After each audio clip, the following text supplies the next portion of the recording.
عزيزي النهارده هنتكلم عن مشكله او كلمه بنسمعها في حاجات كتير او في اوقات كتير، زي مثلا في السينما مثلا لما تلاقي حد مجموعه مثلا بيضحكوا فيقول لك ده بيضحكوا ضحك هستيري، او مثلا في خناق او اغماء. طب ايه هي اصلا كلمه هستيري؟ هل دي هي مشكله ولا شتيمه ولا مجرد كلمه دراميه بيستخدموها في الافلام والمسلسلات؟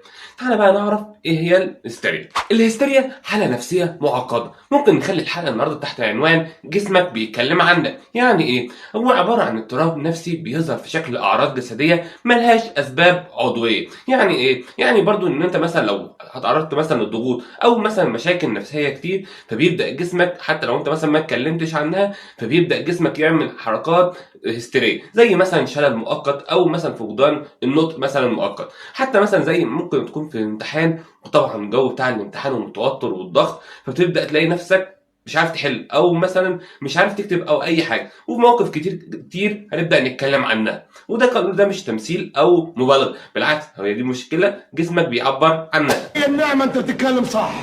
بيتكلم صح ازاي بس يا مرسي؟ الراجل بيتكلم صح. ومن انواع الهستيريا وهي الهستيريا التحوليه، لما جسمك بيقف فجاه. المشكله دي او النوع دوت لما مثلا بيتعرض لمشكله مثلا مؤلمه او حادث صادم، زي مثلا لو حصلت مثلا حد وانت واقف كده وحصلت مشكله او حادث، فبيبدا جسمك يدي تصرفات او اعراض زي مثلا رعشه في الجسم او فقدان نطق او حتى مثلا شلل في الحركه. تاني نوع وهي الهستيريا الجماعيه، والنوع ده بيحصل لما بيكون مثلا مجموعه من الاشخاص مثلا قاعدين في مكان واحد، فبيحسوا بنفس الاعراض ويحسوا بنفس المشكله. زي مثلا لما بيحصل اغماءات متكرره، لما بيكون ايام المدرسه مثلا ويكون في بنت عليها تلاقي نفس المشكله حصلت لكذا بنت في نفس الوقت. او مثلا لما بيكون مجموعه من الصحاب بيكونوا قاعدين مع بعض وتلاقي المجموعه كلها بتضحك بدون سبب اصلا، او في سبب وجيه او مباشر ان هم يضحكوا على الموضوع ده. وطبعا دي بتبقى مشكله بس من غير برضه سبب عضوي. وثالث نوع وهي الهستيريا العصبيه، والنوع دوت بيكون عنده دايما قلق دائم، او كمان يعني مجرد مثلا ان هو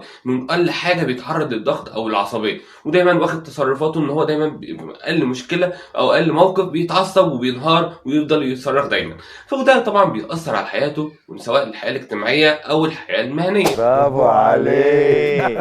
اسباب الهستيريا اللي ممكن تكون سبب في الاصابه ساعتها بيها او انه يتعرض الفرد للمشاكل زي دي كده، اول حاجه وهي الضغط النفسي. لما بيتعرض لحد ضغط نفسي او مشكله عاطفيه او مثلا مواقف مؤلمه او مثلا حاجات صادمه، زي ما بيحصل في الافلام او الكليشات بتاعه الافلام، لما اب بيضرب بنته بالقلم وان هو لا خلاص بقى تفضل فقدت حياتها، او تفضل مثلا ان هي بتفضل فتره كبيره جدا ما بتتكلمش ولغايه لما الدنيا تتعدل وطبعا ويصالح. وكمان برضو لما بيكون في تعرض للبيئه مثلا او البيئه اللي حوالين الطفل او الشخص دوت من صغره فيها كميه خوف كتير وتوتر، فالموضوع دوت لما بيكبر معاه فبيبدا او يظهر في شكل اعراض هستيريه.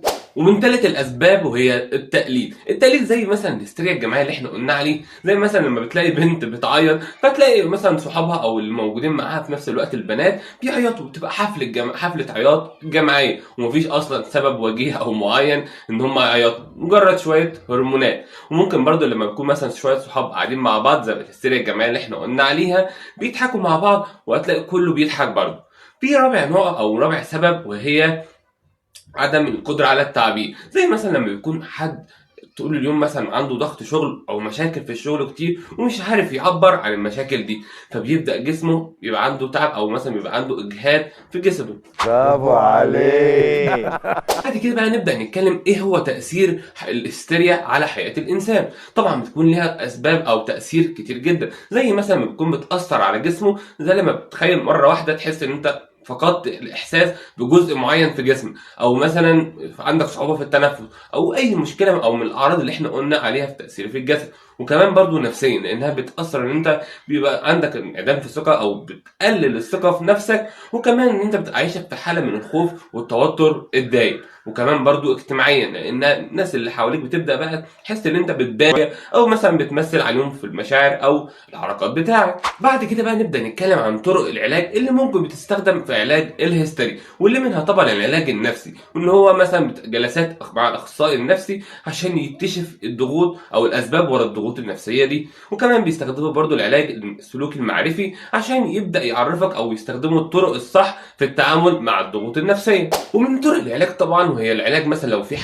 حالات بيكون فيها القلق كتير او اكتئاب شديد، فيبدا الدكتور ممكن يكتب له على ادويه زي المهدئات او مضادات الاكتئاب والقلق. وكمان برضو في العلاج الجماعي زي اللي مثلا من الهستيريا الجماعيه، فبيبداوا ان هم يتعاملوا ككل عشان يدوك او الاخصائي ساعتها يبدا يقلل التوتر بينهم. وكمان برضو في لازم طبعا من طرق العلاج هو دعم الاسره. لو الاسباب بتاع الهستيريا دي وراها ضغوط مثلا في البيت او الكلام دوت، فلازم طبعا يكون في شويه دعم من الاسره، وبكده او الطرق دي يبدا يحصل تحسن في المشاكل اللي هي بتاعت الهستيريا. وطبعا زي كل مره يا عزيزي مش محتاج اقول لك ان لو عندك مثلا حد او مثلا انت تعرف حد عنده الهستيريا دي محتاج تعمل معاه ايه. اول حاجه طبعا لازم ان انت بتقدم له الدعم وتسمعه كويس، ما تحسوش ان انت مثلا مش مصدقه، لا اسمعه كويس وبطل تهاجمه زي العبارات اللي هو انت بتبالغ او انت بتمثل علينا، انت اوفر زياده. لا، اسمعه كويس وحاول تقدم له الدعم النفسي كويس، وكمان توفر له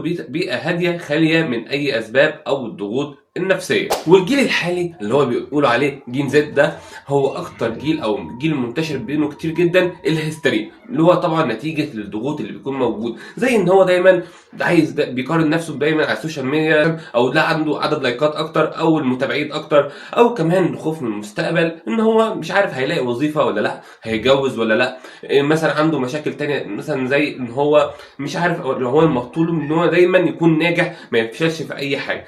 كل الضغوط دي طبعا سببت ان هو يكون الهستيريا منتشره كتير بين الجيل الحالي. الخلاصه في النهايه يا عزيزي ان الهستيريا مش مجرد تمثيل او حتى مشاهد دراما او ضعف، بالعكس دي مشكله او صرخه بيعبر بيها الجسد عن النفس المرهقه، وكمان الضغوط النفسيه اللي بتمر بيها النفس البشريه. ودورك هنا مش انك تحكم على الشخص دوت سواء مثلا رد فعله مبالغ فيه او هو اوفر او بيمثل، بالعكس انت دورك هنا انك تسمعه وتفهمه وتقدم له حلول للمشاكل بتاعته دي. وكمان ان احنا كلنا حاليا بنعدي بظروف صعبه ومشاكل وضغوط نفسيه كتير، وكل واحد بيجي عليه وقت وطبعا هيكون مستعد او محتاج لدعم نفسي، فلو كلنا فهمنا بعض هنساعد بعض اكتر وتبقى الحياه احسن واهدى. وبكده نكون وصلنا لنهايه حلقتنا، ويا رب طبعا تكونوا استفدتم واستمتعتم بالحلقه. سلام.